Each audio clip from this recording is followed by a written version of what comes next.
Ops The Line is an intense third-person military shooter, but there's a number of things that we're trying to focus on to make sure that this experience is as unique as possible in this competitive genre.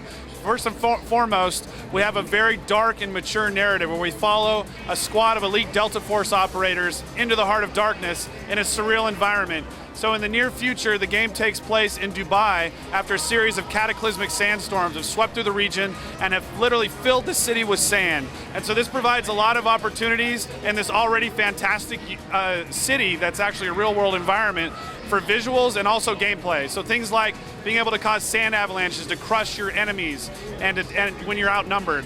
Things like being able to fight inside of these brutal sandstorms that change the entire dynamic of the battle and the tactics that you have to use as the gamer. Also, you can even throw frag grenades into the sand and kick up sand into the enemies and stun them and things like that. And so the sand is an ever-present physical force of nature that's in the game that actually ties into the narrative as well in an interesting way. So our squad arrives in Dubai and they begin to evolve as they find things that are there that they don't expect. There's something very sinister going on in the streets of Dubai as our squad of elite Delta Force operators goes on a rescue mission to find a man named Colonel John Conrad who was stationed there. But when they get there, it's not what they expect at all. And so this is the story that the player encounters and gets to unravel as he enters Dubai in Spec Ops The Line. Conrad's whole battalion could be right around the corner. They're killing innocent people. I don't like it either.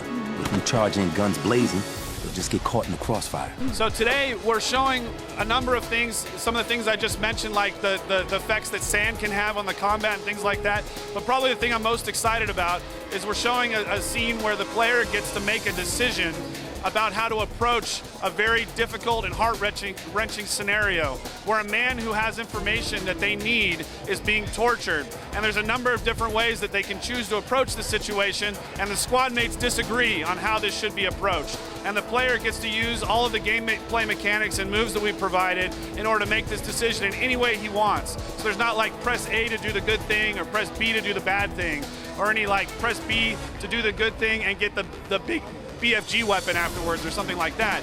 It's more of like a real-world decision where you have to just decide how to approach these situations and be perceptive as the player, and then you're going to live with those decisions throughout the rest of the campaign, and they impact the major plot lines in the game.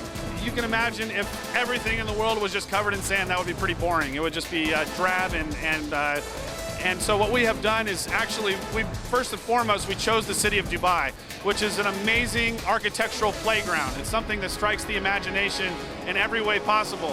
First of all, they use these amazing materials like gold and marble and glass and crystal.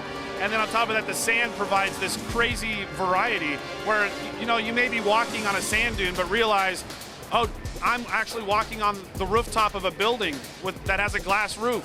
And then I can see below, there's actually an entombed interior space there that is completely untouched. So you're gonna see these opulent and decadent interiors that are completely untouched and unscathed by the sandstorms, which is really interesting because it provides this crazy contrast between opulence and nature. Spec Ops The Line is gonna be coming out for the Xbox 360, the PlayStation 3, and the PC in 2011.